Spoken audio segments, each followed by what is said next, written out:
Bismillahirrahmanirrahim. Assalamu alaikum viewers. Welcome to Structure Analysis Essential, Lecture 10 of the Reinforced Concrete Design. तो ये video series जो है ना वही प्रॉपर कोर्स की हैं कि हम इसमें design of singly reinforced beam को ही डिस्कस करेंगे, लेकिन कुछ क्वेश्चंस के साथ। ठीक है, मैंने कुछ क्वेश्चंस रेज़ किए हैं तो उसी की तरफ हम बढ़ेंगे। आल्दो कि हम इसमें अभी proper design of singly reinforced beam नहीं पढ़ेंगे, लेकिन उससे जो पहले आपको थोड़ी सी थ्योरी वगैरह बतानी है या कुछ अंडरस्टैंडिंग है, कुछ टर्म्स हैं, कुछ मेथडोलॉजीज़ हैं। ठीक है, तो वो जो है वो डिस्कस करना ज़रूरी है। तो मैंने कहा क्यों ना कुछ क्वेश्चंस के साथ। ठीक है, एक ये है कि मैं बस सिंपल सिंपल पढ़ा दूँ तो आपको पता नहीं लगेगा कि ये क्या है। तो मैंने कुछ क्वेश्चंस रेज़ किए हैं। ठीक है, कि स्किन रीइंफोर्समेंट क्या है, या बेसिकली लोड इफ़ेक्ट्स इन बीम। बीम पे कौन कौन से लोड आती हैं और आपने किस लोड के लिए इसको डिज़ाइन करना है, और कौन सी रीइंफोर्समेंट किस फोर्स के लिए होती है। ठीक है, इसको डिस्कस करेंगे। स्किन रीइंफोर्समेंट को थोड़ा सा डिस्कस करेंगे, या टॉर्शनल इफ़ेक्ट कैसे करता है बीम को। ठीक है, क्लोज स्टेयरअप्स इन कंस्ट्रक्शन ड्राइंग्स क्या होती हैं, इंपॉर्टेंट फैक्टर है एक बीम के डिज़ाइन में 0.1 FCAG, और क्या हम बीम को एज ए बीम डिज़ाइन करें या एज ए कॉलम डिज़ाइन करें। ठीक है, थोड़ा सा देखते हैं कॉम्पिटिबिलिटी टॉर्जन और इक्विलिब्रियम टॉर्जन, और इसको हम थोड़ा सा देखेंगे कि ई टैब में हम कुछ इसको रिलीज़ करते हैं, कभी बीम्स को टॉर्जनली रिलीज़ करते हैं, कभी नहीं करते। तो वो कैसे करेंगे, आया करेंगे या नहीं करेंगे, और कौन सा करेंगे, इन दोनों में से कौन सा रिलीज़ करेंगे, कौन सा नहीं करेंगे, और वो क्यों। तो इन सारी चीज़ों को देखते हैं। तो बेसिकली ये design of singly reinforced beam fracture की ही सीरीज़ है। ठीक है, ये नोट्स आपको मैंने जो इसमें काफ़ी सारा कंटेंट है वो प्रोफेसर डॉक्टर कैसर अली साहब के जो लेक्चर नोट्स हैं जो कि आपको अवेलेबल हैं इस वेबसाइट पे, आप उनसे कांटेक्ट भी कर सकते हैं। ठीक है, तो मैंने ज़्यादातर जो मटेरियल है या कंटेंट है वहाँ से पिक किया है। सबसे पहले देखते हैं कि बीम क्या है। बीम एक हॉरिजेंटल मेंबर है। Let's suppose this whole is a building. इसमें ये जो वर्टिकल है ये कॉलम है, और ये हॉरिजेंटल मेंबर जो है वो बीम है। कि जो लोड जो है वो perpendicular to its longitudinal axis या ट्रांसवर्स डायरेक्शन में लगे हों। ठीक है, अब ये जो है ना, ये जो WU है, यू आप हमेशा हमारे जो RC डिज़ाइन में आपने यू जहाँ पे भी आएगा इसका मतलब है कि this is related to the demand. ठीक है, और जहाँ पे MN आएगा इसका मतलब है कैपेसिटी। ठीक है, बेसिकली RC जो ये कोर्स है, ये मेनली जो कोर्स है वो MN को फाइंड आउट करने के लिए, या हम MN फाइंड आउट करते हैं, या हम VN को फाइंड आउट करते हैं, या हम PN फाइंड आउट करेंगे, या हम TN फाइंड आउट करेंगे। ठीक है, और इसके साथ एक फैक्टर होगा, और ये तमाम जो हैं वो greater and equal to what, demand. यानी MU, ये V है, V shear force, VU, pi PN, तो PU, और पाई TN है तो ये TU। तो ये सारे जो हैं दीज आर द डिमांड्स, और ये सारी क्या हैं, कैपेसिटी है। ये बेसिक फ़िलासफ़ी है डिज़ाइन की, ACI कोड की। ठीक है, तो प्राइमरी एक्शन जो बीम में होता है वो बेंडिंग मूवमेंट होता है। आल्दो के इसमें शेयर भी आते हैं, टॉर्जन भी आ सकता है, एक्सियल फोर्स। अब ये एक्सियल फोर्स जो है ना, इस पे हम थोड़ी सी डिटेल में डिस्कशन करेंगे। होता तो नॉर्मली हर एक फ्रेम में, अगर आपके पास एक फ्रेम है जिसके ऊपर एक्सियल लोड है, ठीक है, तो इसके इस बीम के ऊपर तो डेफिनेटली कुछ एक्सियल लोड तो होगा। लेकिन अब इस एक्सियल लोड को हम कंसिडर करें या ना कंसिडर करें, तो ये इसी इसी चीज़ के ऊपर डिस्कशन हम करेंगे। ठीक है, तो basically beam is a horizontal member, और जबकि कॉलम वर्टिकल मेंबर। तो बीम में जो प्राइमरी एक्शन है वो बेंडिंग मोमेंट है, जबकि कॉलम में जो प्राइमरी एक्शन है वो है एक्सियल फोर्स। ठीक है, अल्दो के इसके ऊपर बेंडिंग मोमेंट भी आएगा, इसके ऊपर शेयर फोर्स भी आएगी, ये टॉर्जन में भी जा सकता है, लेकिन कॉलम ज़्यादातर टॉर्जन में हम नहीं कंसिडर करते। ठीक है, अनटिल के आपका कोई बीम पूरा का पूरा बिल्डिंग जो है वो टॉर्जनल मोड में जाए, लेकिन हम उसको कंट्रोल करते हैं थ्रू शेयर वॉल्स और इस चीज़ों की वजह से। तो नॉर्मली हम कॉलम्स को पी, एम और वी के लिए डिज़ाइन करते हैं, ठीक है। तो और बीम का और क्या काम है कि ये प्रॉपर जो स्लैब का लोड है, ये जो थिक स्लैब आपको नज़र आ रही है, ये आपका लोड जो है वो स्लैब का लोड कॉलम पे ट्रांसफ़र करता है, और फिर कॉलम जो है वो नीचे आपकी फुटिंग पे ट्रांसफ़र करती है लोड, ठीक है। और फिर फुटिंग अल्टीमेटली क्या करती है, नीचे जो है वो सॉइल को आपका सहारा, ठीक है। तो सॉइल की आपको बीसी का पता होना चाहिए, यानी बियरिंग कैपेसिटी का पता होना चाहिए जब आप कोई बिल्डिंग वगैरह डिज़ाइन। ये जब हम फुटिंग के डिज़ाइन में जाएंगे तो फिर ये बियरिंग कैपेसिटी को हम डिटेल से डिस्कस करेंगे, ठीक है। अब लोड इफेक्ट्स इन बीम, कि बीम पे कौन कौन से लोड आ सकते हैं। तो प्राइमरीली जो लोड जिसके लिए हम डिज़ाइन करते हैं वो तो हैं फ्लेक्सुरल स्ट्रेसेस। फ्लेक्सुरल स्ट्रेसेस कौन से हैं, यानी ड्यू टू बेंडिंग मूवमेंट, ठीक है। स्ट्रेसेस की फॉर्म में देख लें, अगर फोर्सेस की फॉर्म में आप करें तो बेसिकली हम बीम को बेंडिंग मूवमेंट के लिए डिज़ाइन करते हैं, कि जिस तरह आपके पास कोई ये लाइन डायग्राम है, ठीक है। इसका आपको अगर बेंडिंग मूवमेंट का पता है तो मैक्सिमम बेंडिंग मूवमेंट आपका ये एम यू आ जाएगा। तो ठीक है, एम यू हमेशा स्ट्रक्चर एनालिसिस से आएगा। और एम एन आपने कहाँ से कैलकुलेट करना है, आर सी डी, यानी कैपेसिटी आपने फाइंड आउट करनी है, ठीक है।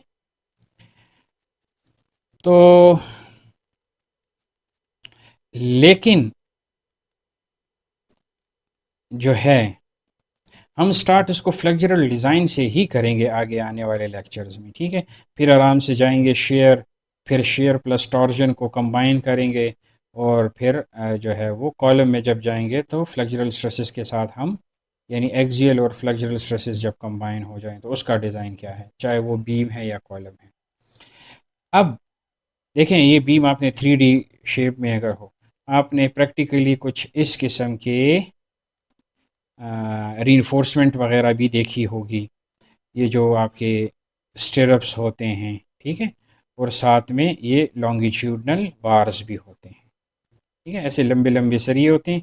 और ये भी आपकी रीइंफोर्समेंट जिसे हम स्टिरप्स कहते हैं, ठीक है, या शेयर रीइंफोर्समेंट। तो ये लंबी जो रीइंफोर्समेंट है जिसे हम फ्लेक्सुरल रीइंफोर्समेंट, यानी बेंडिंग मूवमेंट को कंट्रोल करने के लिए, और जो आप शेयर इन्फोर्समेंट डालते हैं वो ये रिंग्स हैं, ठीक है। इसको फिर हम कहते हैं 135 डिग्री सीज़मिक हुक, सीज़मिक हुक्स, ठीक है, कि ज़लज़ले में ये ओपन ना हो। पहले ये ऐसे, अगर ये बार है तो पहले ये ऐसे आके यहाँ पे लैप हो जाते थे, यहाँ पे स्ट्रेट। तो पास्ट अर्थक्वेक से ये एक्सपीरियंस हुआ कि ये ऐसे जो हैं वो खुल जाते हैं, ठीक है, ऐसे खुल जाते हैं ये यहाँ पे। तो इसको हम मज़ीद बेंड कर देते हैं ताकि कंक्रीट में इसकी प्रॉपर एंकरेज हो सके, ठीक है। तो ये हो गया। अब ये जो नीचे वाले बार्स हैं ये तो फ्लेक्सुरल रीइंफोर्समेंट है। ऊपर वाले बार जो हैं, अगर सिंगली रीइंफोर्स्ड होगा तो इसको टाई बार कहेंगे, ठीक है। आल दो के बाद में हम जब डबल में जाएंगे तो ये भी मेन रीइंफोर्समेंट का किरदार अदा करेगी और साथ में टाई बार का भी काम करेगा, ठीक है। अब हम देखते हैं कि ये जो टॉप बार है और ये इसके बीच जो ये रीइंफोर्समेंट है, जो कि मैंने ग्रीन कलर से इसको मार्क किया हुआ है, ये किस लिए। तो इसको हम 3 पर्पस के लिए यूज़ कर सकते हैं, प्रोवाइडेड फॉर 3 रीज़न। क्या, एक तो ये कि अगर आपकी जो डेप्थ है एशियाई कोड के मुताबिक, जो बीम की डेप्थ है कंक्रीट के टॉप से लेके बीम के टॉप से लेके बीम के बॉटम तक, अगर ये एच जो है ये ग्रेटर देन 36 इंच हो जाए, यानी 3 फुट से ज़्यादा हो जाए, तो आपने ये स्किन रीइंफोर्समेंट प्रोवाइड करनी होती है। इसकी अपनी फिर डिटेल है, ठीक है, कि वो कैसे प्रोवाइड करते हैं, कितनी रीइंफोर्समेंट प्रोवाइड करेंगे, वो हम आगे चल के डिस्कस करेंगे। अच्छा, अगर लेट सपोज बाज़ वक़्त ऐसे भी होता है कि अगर आपका बीम अंडर टॉर्जन्स हो, अब बीम अंडर टॉर्जन्स कैसे हो सकते हैं, ठीक है। अब आपको मैंने बताया था दो किस्म के टॉर्जन्स हैं, एक को हम क्या कहते हैं, इक्विलिब्रियम टॉर्जन। इस किस्म के स्ट्रक्चर को इक्विलिब्रियम टॉर्जन कहते हैं। और अगर इंटरनल बीम हो जिसके एक साइड पे भी स्लैब हो दूसरी साइड पे भी स्लैब हो, या लाजमी नहीं है कि एक साइड और दूसरी, इसकी भी दूसरी साइड पे हो सकता है, आल दो के इस पे फिर भी वो आएगा। प्रॉब्लम ये है कि क्या ये जो बीम का स्लैब का देखें, ये इस स्लैब ये बीम को ऐसे रोटेट करेगा, ठीक है, ऐसे रोटेशन होगी इसमें। यानी जो स्लैब का जो बेंडिंग मूवमेंट है, जो बेंडिंग मूवमेंट है स्लैब का, ठीक है, जो बेंडिंग मूवमेंट है वो बीम के लिए क्या है, टॉर्जन। ये हमेशा याद रखें। या बेसिकली बीम का जो टॉर्जन है वो स्लैब के लिए एज ए बेंडिंग मूवमेंट है, ठीक है। तो अब जो स्लैब का जो बेंडिंग मूवमेंट है, तो ये आपके इस बीम के लिए टॉर्जन्स हैं। अगर आप लेट सपोज ई टैब में, अब थोड़ा सा ई टैब को डिस्कस करते हैं। अगर ई टैब में आप कहते हैं कि अक्सर लोग ये जो है ना टॉर्जन्स को रिलीज करते हैं, ठीक है, तो वो आप इस केस में तो कर सकते हैं, ये जो दूसरा है इसमें आप नहीं कर सकते, क्योंकि इसमें जो बेंडिंग मूवमेंट होगा वो बेसिकली ये बीम जो है वो उस अपने टॉर्क के एक्शन से उसको रेजिस्ट करेगी, ठीक है। अगर आप टॉर्जन को ज़ीरो कर दें, ठीक है, जब हम ई टैब में हम जब रिलीज़ करते हैं टॉर्जन को, तो इस तरह एक छोटा सा नंबर दे देते हैं, ठीक है। अब जब आप इसके बेंडिंग मूवमेंट को, स्लैब के बेंडिंग मूवमेंट को रिलीज़ कर देंगे, या बेसिकली कॉलम बीम के टॉर्जन्स को रिलीज़ कर देंगे, तो ये कहाँ पे जाएगा, कहाँ रिडिस्ट्रीब्यूट होगा, यानी स्लैब का जो बेंडिंग मूवमेंट है ये कहाँ पे जाएगा, ठीक है। उसने तो बीम जो है उसको टॉर्जन के एक्शन से रेजिस्ट करेगी ना, समझ आ गई। तो ये देखें, ये अक्सर लोग हैं कि बस हमें फार्मूले शार्मूले बता दें। तो पहले आपको थोड़ा सा डिज़ाइन के कॉन्सेप्चुअल चीज़ों का पता होना चाहिए कि कौन सा एक्शन किस के थ्रू रेजिस्ट होगा, या वो मेंबर उसको किस थ्रू रेजिस्ट करेगा, समझ आ गई है।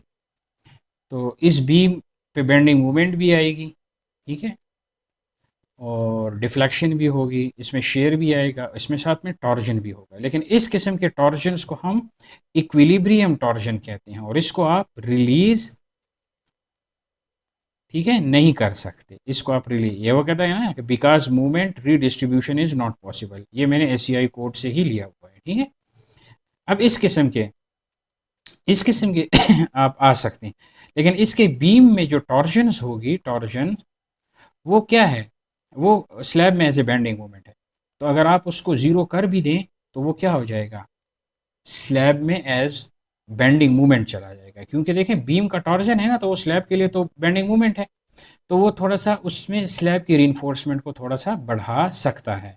तो मे बी रिड्यूस्ड, वो देखें ना, स्पेंड्रल बीम में बी रिड्यूस्ड, यानी टॉर्शनल मूवमेंट जो है वो आप उसको रिड्यूस कर सकते हैं, because the movement redistribution is possible, इसमें पॉसिबल है, यानी इसके पास पाथ है, रास्ता है जो रीडिस्ट्रीब्यूट कर सकते। लेकिन बस ये तो एक ही अकेला है और उसने ही रजिस्ट करना है, तो इस किस्म के बीम में आप नहीं करेंगे ई टैब में, ठीक है, यानी जो ई टैब है उसमें आप इस नहीं करेंगे, यानी टॉर्शनल, इस बीम को आप टॉर्शनली रिलीज नहीं करेंगे, ठीक है। तो ये चीज़ है। अब जब आप अगर देखें, मैं ये तो मैंने किसी और चीज़ के लिए ड्रॉ की थी, लेकिन मैं यहाँ यहाँ पे आपको मैं टॉर्जन समझा देता हूँ कि हम बेसिकली ये रीइंफोर्समेंट जो है ये टॉर्जन्स को रेजिस्ट करने के लिए भी डालते हैं, ठीक है। अब यहाँ पे थोड़ा सा कंफ्यूज नहीं होना, एक मिनट आप वेट करें, क्योंकि टॉर्जन्स को ये रिंग भी रेजिस्ट करते हैं, तो मैं उस पर भी आता हूँ, ठीक है। अब ये जो है ये किस लिए है, मेनली तो टॉर्जन को ये शेयर रीइंफोर्समेंट ही रेजिस्ट करेगी, ठीक है, वो उस पर डिस्कस करते हैं। लेकिन टॉर्जन्स के लिए आपकी ये रीइंफोर्समेंट भी चाहिए होती है, भला वो क्यों, वो ऐसे है कि जब आप किसी चीज़ पे, यानी लेट सपोज ये जो है ये एक पेप्सी की बोतल है, आज आप घर में जाके प्रैक्टिस करें, ठीक है, वो जो केन सा होता है जिससे आप पेप्सी कोल्ड ड्रिंक पीते हैं, ठीक है। आप इस पे ज़रा टॉर्क लगाएं, एक हाथ को इस तरह घुमाएं, एक हाथ को इस तरह घुमाएं, तो यू विल फील कि ये जो जो भी है मेंबर है ये एक्सियली कंप्रेशन इसमें होगी, इसमें क्या होगी, एक्सियल कंप्रेशन भी होगी। तो ये देखें, ये अब थोड़ा सा कॉलम की तरह आ गया है ना, जिस तरह कॉलम में आप पूरा पेरिफेरी और अंदर बाहर सारा डालते हैं, क्योंकि वो तो कंप्रेशन मेंबर होता है मेन कॉलम। तो ये वो कॉलम की तरह थोड़ी सी इसकी शेप बन जाएगी इस बीम की। ठीक है, तो इन इसको लाजमी नहीं है कि हमारी डेप्थ 36 इंच से ज़्यादा हो तब ये, अगर आप ये चीज़ें देखें और बीम जो हो वो 20 इंच हो, 24 इंच, 30 इंच हो, और ये रीइंफोर्समेंट आ रही है, इसका मतलब है कि this beam is also under torsion.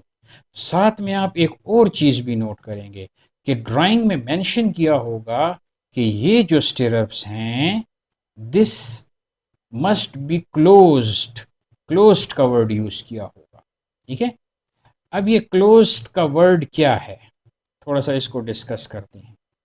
ठीक है, कि क्लोज अगर हो ना हो तो ये क्या है। क्लोज से आपको बड़ी इंफॉर्मेशन मिलती है कि आप अगर कहें, देखें एक बीम है, उसमें आप अगर वो उसमें बिल्कुल ज़ीरो टॉर्जन है, तो आप shear रीइंफोर्समेंट ऐसे भी प्रोवाइड कर सकते हैं, यानी ये वाला हिस्सा जो है ना, यहाँ जो रीइंफोर्समेंट होती है, आप उसको इग्नोर कर सकते हैं।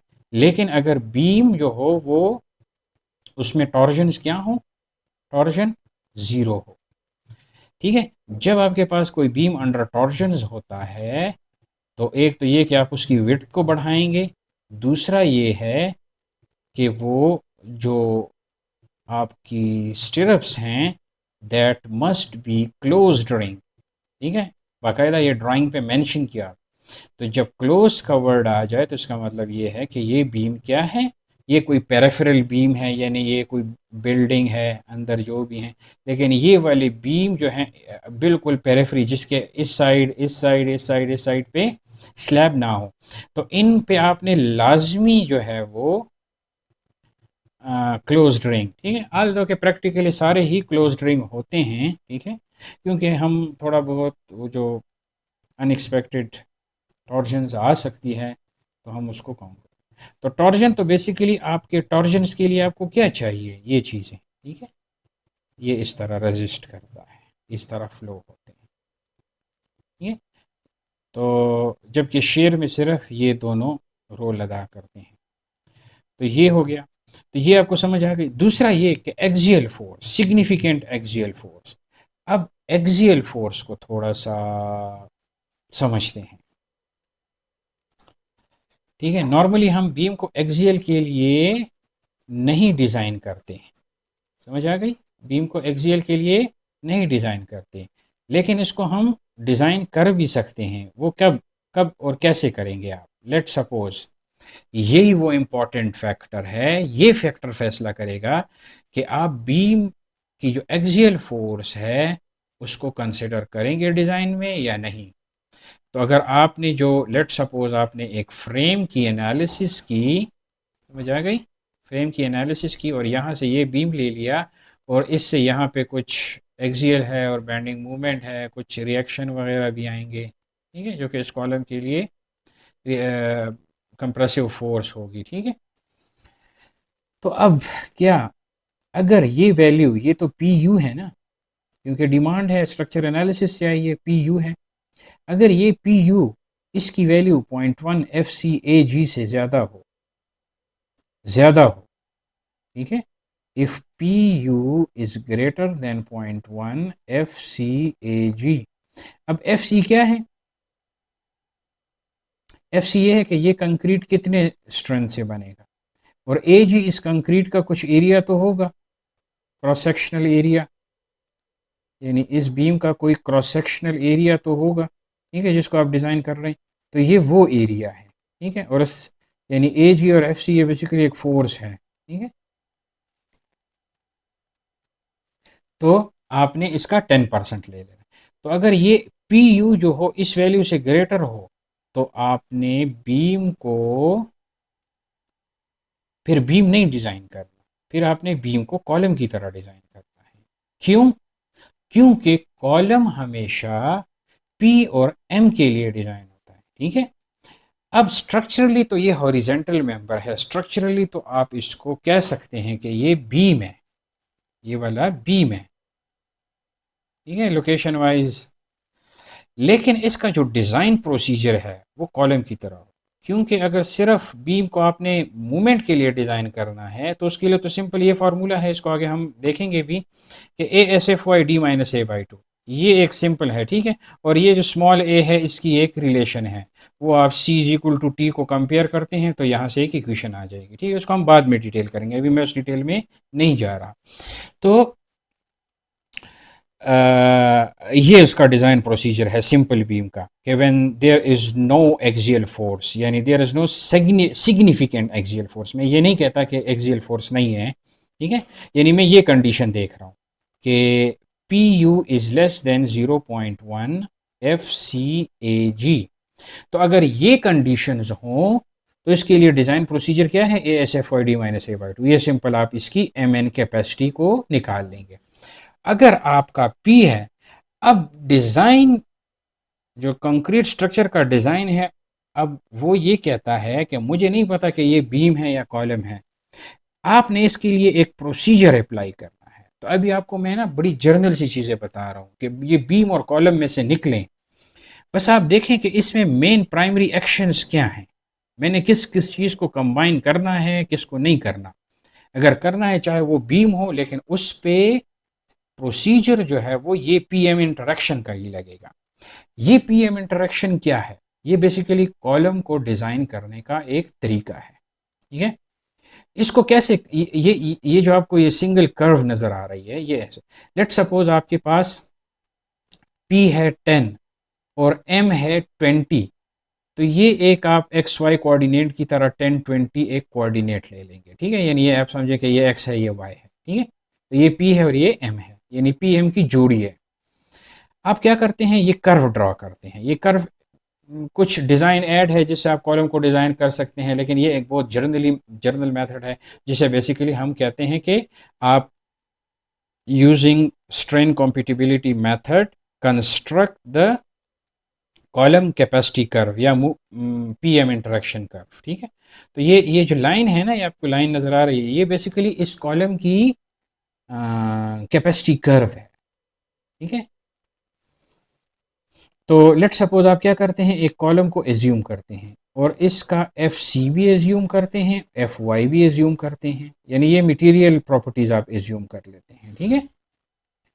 और फिर इसमें आप number of bar, let suppose ये आप कहते हैं कि नंबर 6 बार, ठीक है। अब ये नंबर 6 क्या है, इसको हम आगे भी पढ़ेंगे, ठीक है, कि 6 बार्स हैं नंबर 6, ठीक है। नंबर 6 बार का मतलब है कि इसका जो डाया है वो 6/8 इंच है, ये मतलब है नंबर 6 का। कोई भी नंबर हो ना, बस उसको 8 पे डिवाइड कर दिया करें तो वो उसका डाया आ जाएगा। अब आपने इसकी ये इसके ऊपर आपने क्या अप्लाई किया, स्ट्रेन कॉम्पिटिबिलिटी मेथड इस सेक्शन के ऊपर, ठीक है। उसके अपना एक प्रोसीजर है और आपने ये कैपेसिटी कर्व ड्रॉ कर दी।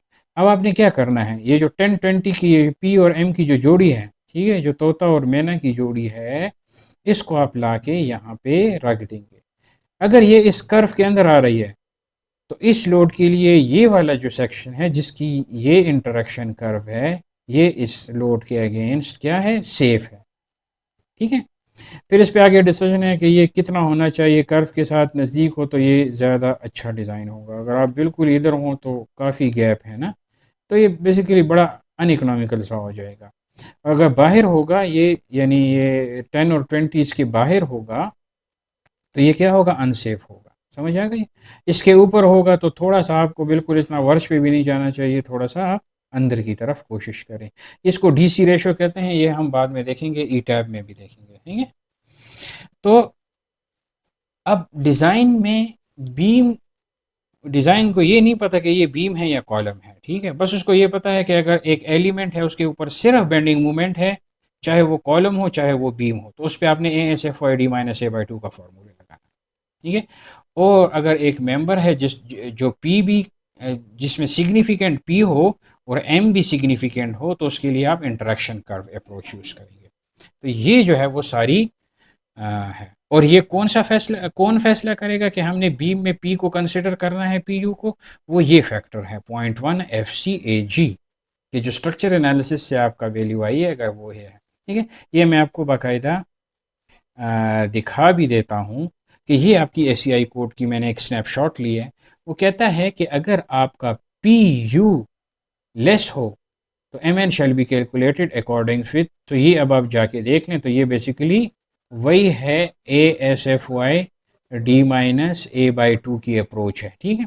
और अगर आपका पी यू इससे ग्रेटर हो तो M N shall be according with, यानी आपने पी और एम की इंटरेक्शन कर्व बनानी है और उसको डिज़ाइन करना है। तो ये बेसिकली ये अप्रोच है, इनको आप थोड़ा सा डिटेल से देख लें।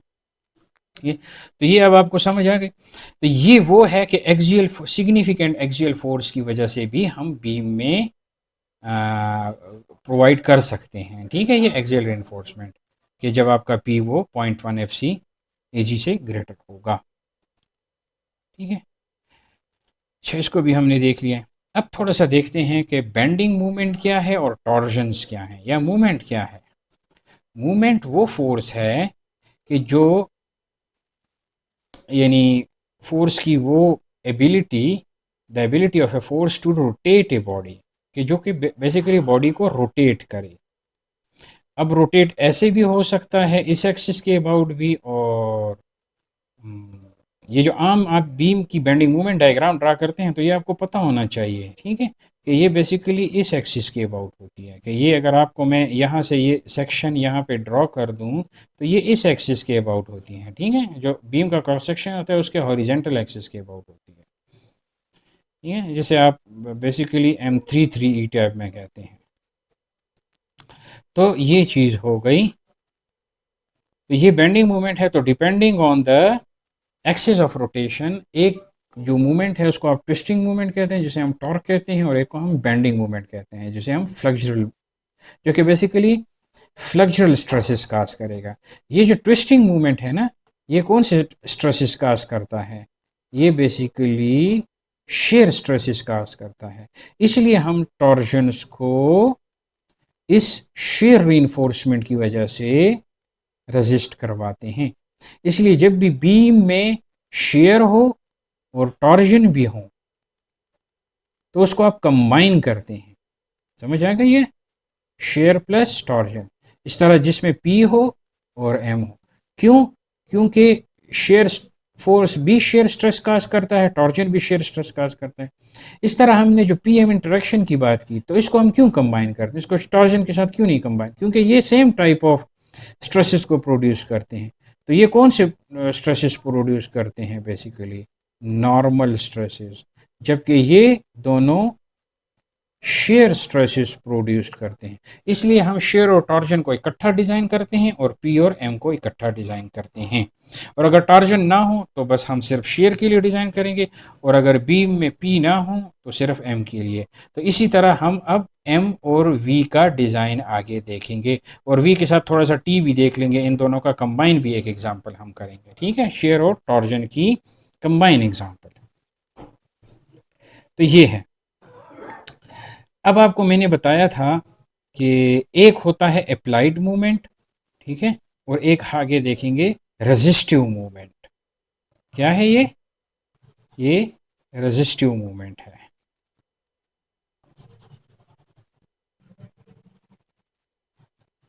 तो रेजिस्टिव मूवमेंट या अप्लाइड मूवमेंट जो है,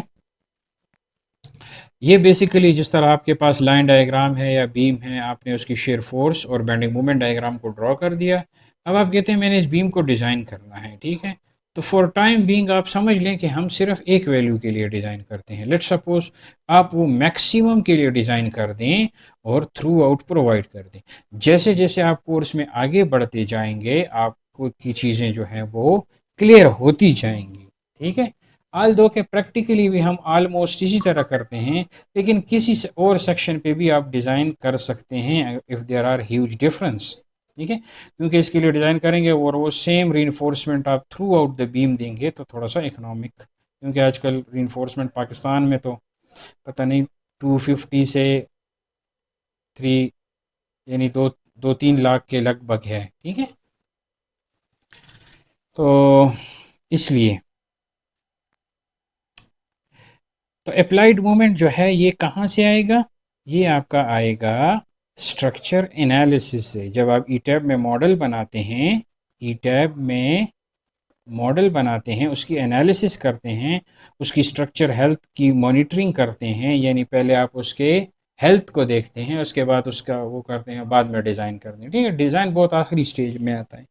पहले आप उसको देखते हैं ये टॉर्जनल मोड में है नहीं है क्या नहीं है। ठीक है, इसमें स्टिफनेस मिफनेस ये सारी आप उसकी पहले हेल्थ देखते हैं। उसके बाद आप जब मेंबर साइजेस ठीक हो जाएं तो फिर आप उसके बाद उसको डिज़ाइन करते हैं। ठीक है, अब ये जो है कि रेजिस्टिंग मूवमेंट और द नॉमिनल कैपेसिटी, यही मेन टॉपिक है हमारे आरसीडी का, यानी या एमएन होगा। अब हम बीम की बात कर रहे हैं, बीम को आपको मैंने बता दिया है कि मेन हम एमएन पे डिस्कस करेंगे। ठीक है, एमएन पे। इस तरह आप वीएन पे भी डिस्कस कर सकते हैं कि अगर बीम को आप शेयर के लिए डिज़ाइन करें तो ये उसकी शेयर कैपेसिटी होगी बेसिकली। अगर आप बीम को सिर्फ एक्सियल लोड के लिए, यानी ये एक बीम है और सिर्फ एक्सियल लोड, कोई बेंडिंग मूवमेंट, कोई शेयर, कुछ भी नहीं, तो ये पीएन है। और अगर एक बीम है वो अंडर टॉर्जन्स हैं तो ये चीज़ है टीएन। ठीक है, और साथ में इसके वो 5 फैक्टर होते हैं, वो हम फिर डिस्कस करेंगे कि ये कौन से हैं। टेंशन कंट्रोल के, कंप्रेशन कंट्रोल, या फिर ट्रांजिशन कंट्रोल सेक्शन है। ठीक है, तो उसके बेस के ऊपर हम ये फ़ी की वैल्यू जो है फिर निकालेंगे। तो अब इंशाल्लाह नेक्स्ट चैप्टर में, नेक्स्ट वीडियोस में हम ये शुरू करेंगे कि इस बेंडिंग मूवमेंट का जो है, सॉरी, जो बीम का बिहेवियर है वो फ्लेक्चरल में कैसा है। ठीक है, हम बिहेवियर स्टडी करेंगे। तो हम स्टेप बाय स्टेप जा रहे हैं, थोड़ा सा डिटेल के साथ। फिर उसके बाद हम आएंगे सिंगली रीइंफोर्स्ड की तरफ, डिज़ाइन की तरफ। ठीक है, फिर इस तरह डब्ल्यू टी की तरफ जाएंगे। ठीक है, slab, one way slab, two way slab, footing, ठीक है, कॉलम्स, आइसोलेटेड, राफ फुटिंग, ये सारा कुछ हम जो है वो फिर आराम आराम से डिस्कस करेंगे, और ई टैब में भी चीज़ों को कंपेयर करने की कोशिश करेंगे। तो अगर वीडियो आपको अच्छी लगी तो please like, subscribes and share my channel. Thank you and अल्लाह हाफिज़।